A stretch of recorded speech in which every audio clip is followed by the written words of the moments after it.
Good morning students. मैं Anita Mathur, department of geography, Babu Shobharam government arts college Alwar. आज हम बीए पार्ट थर्ड ज्योग्राफी के students से भारत के भूगोल के विषय में बात करेंगे। आपका नया सत्र स्टार्ट हो गया है, आप सभी का उसमें स्वागत है। और हम अगर इसके सिलेबस की बात करें तो हमें यहाँ पे एशिया और इंडिया ये दोनों पेपर यहाँ पर पढ़ने हैं। बहुत इंटरेस्टिंग पेपर हैं, बहुत आपको पढ़ने में मज़ा आएगा, ऐसी मुझे उम्मीद है। ये पेपर की पढ़ाई शुरू करने के पहले मैं आपसे एक रिक्वेस्ट करती हूँ कि आप मैप बनाने की प्रैक्टिस करें, इंडिया का भी और एशिया का भी। जब भी आप एग्ज़ाम में क्वेश्चन अटेम्प्ट करते हैं तो अपने प्रेजेंटेशन को पावरफुल बनाने के लिए, अच्छा बनाने के लिए हमें उसमें मानचित्र की ज़रूरत पड़ती है। मानचित्र एक ऐसी चीज़ है कि हम 10 पेपर भी किसी टॉपिक पे लिख लें, पर अगर हम एक मैप बना देते हैं तो मैप से वो क्वेश्चन अपने आप ही बहुत स्कोरिंग हो जाता है, उसमें अच्छे नंबर मिलने के चांसेस बढ़ जाते हैं। ज्योग्राफी का एक बहुत इम्पॉर्टेंट टूल होता है मैप, और मैप बनाना कोई मुश्किल काम नहीं है, सिर्फ प्रैक्टिस चाहिए।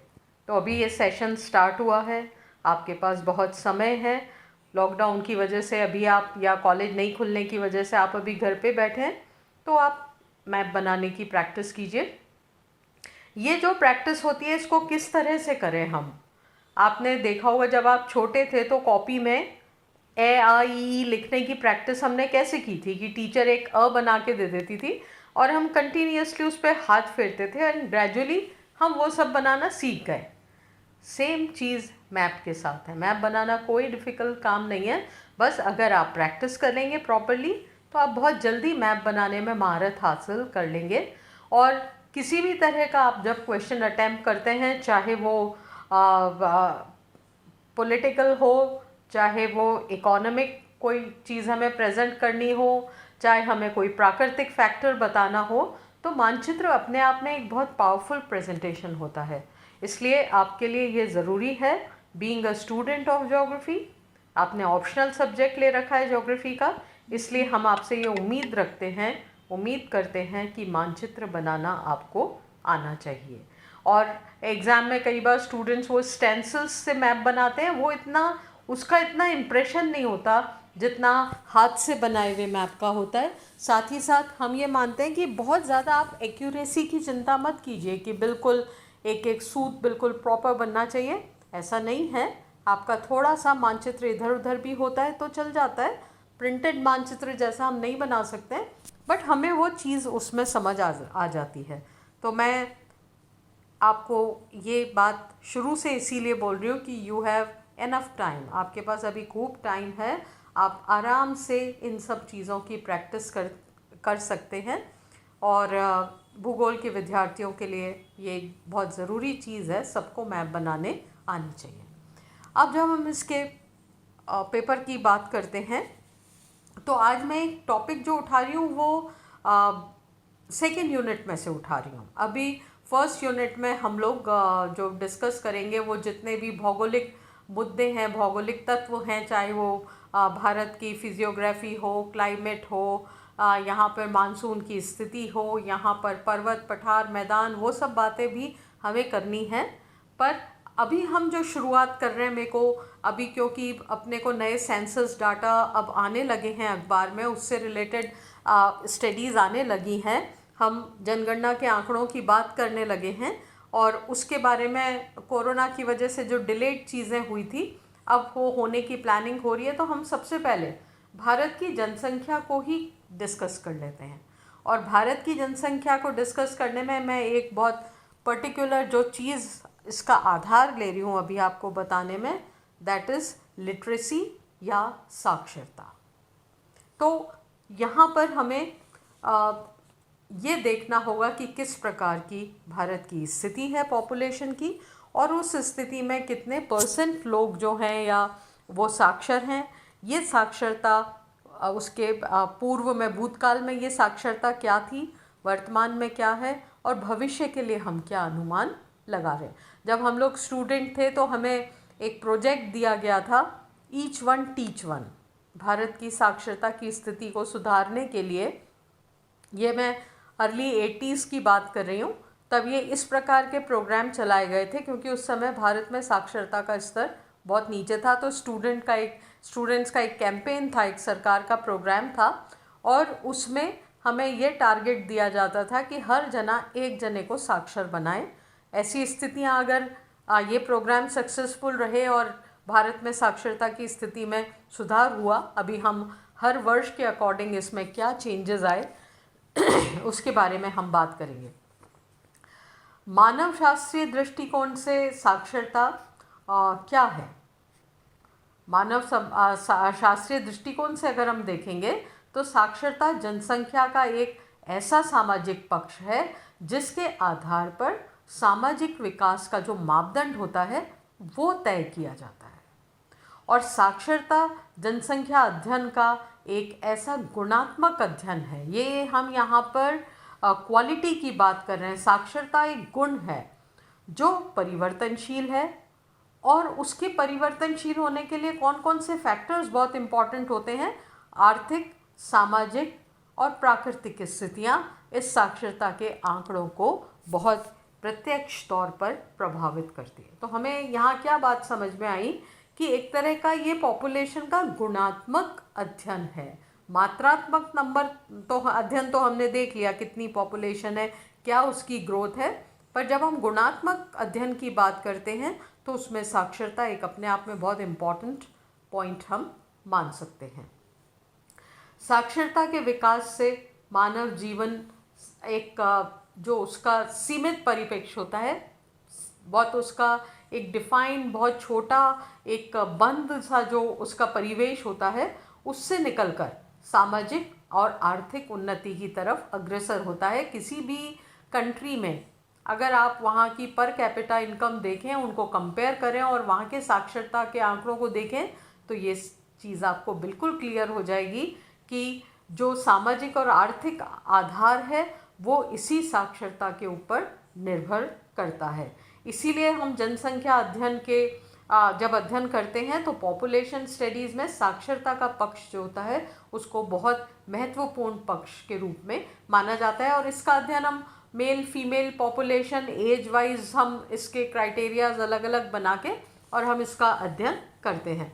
अब अगर हम विश्व स्तर की बात करते हैं तो विश्व स्तर पर जनसंख्या में साक्षरता के अर्थ और उसे तय करने के मानक अलग अलग होते हैं। हर कंट्री का अपना सिस्टम होता है।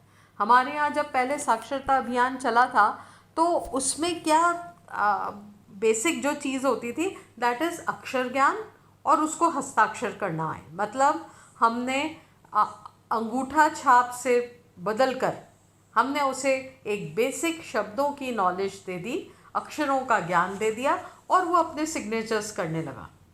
पर हर देश में अपने अपने मानक हैं इसको तय करने के लिए, और साक्षरता का प्रतिशत जो है वो उन्हीं मानकों के आधार पर तय होता है। कई देशों में तो अलग अलग आप देखेंगे, अगर हम इसको वाइडली डिस्कस करेंगे, कोई एग्ज़ाम तक पास करना पड़ता है जब उनको साक्षर माना जाता है। हमारे कंट्री जैसा सिस्टम वहाँ पर नहीं है। वो लिटरेसी रेट में अगर उनको देखो तो उनकी बहुत अच्छी है, और साथ ही साथ वो कैसे डिसाइड हुई कि एक एग्ज़ाम किया गया, एक एग्ज़ाम कंडक्ट हुआ और उसको क्लियर करने वालों को साक्षर माना गया। कुछ देश ऐसे होते हैं, कई देशों में वार्तालाप की योग्यता और गणितीय तथ्यों की जानकारी को साक्षरता का आधार माना जाता है। कुछ देशों में विद्यालय जाने की निश्चित अवधि को, कौन कितने समय तक स्कूल गया, वो उसका एनरोलमेंट कितने समय के लिए रहा, उसको साक्षरता का आधार माना जाता है। तो आप ये देखिए, बड़े इंटरेस्टिंग फैक्टर्स हैं। हम अगर इसको कंट्री वाइज डिस्कस करेंगे तो हर जगह आपको अलग अलग आधार पर साक्षरता का मापन जो है वो माना जाएगा। पर अधिकांश देशों में स्थानीय भाषा जो लोकल लैंग्वेज है उसको पढ़ने और लिखने वालों को साक्षर मान लिया जाता है। तो वो जो हम ये बात कर रहे थे कि एक एग्ज़ाम पास करने के बाद साक्षर माना जाता है, तो फिनलैंड नामक देश में ऐसा होता है कि वो आप कितने ही पढ़ लिख गए वो, पर जब तक आप उस एग्ज़ाम को पास नहीं करोगे आप साक्षर नहीं माना जाएगा आपको। तो ये फिनलैंड का अपना सिस्टम है, हर कंट्री का इस तरह से अलग अलग सिस्टम है। अगर हम साक्षरता के वितरण, प्रतिरूप, प्रकृति और सामाजिक आर्थिक दशाओं के तुलनात्मक अध्ययन से को देखें तो उससे हमें यह स्पष्ट हो जाएगा, ये क्लियरिटी आ जाएगी कि अल्प विकसित अर्थव्यवस्था वाले देशों में साक्षरता दर में अधिक विभिन्नताएं पाई जाती है। जिसमें प्रगति का दौर शुरू हुआ है या शुरू होने की पोजीशन में है, वहाँ पर जो साक्षरता है उसमें बहुत अधिक विभिन्नताएं पाई जाती है।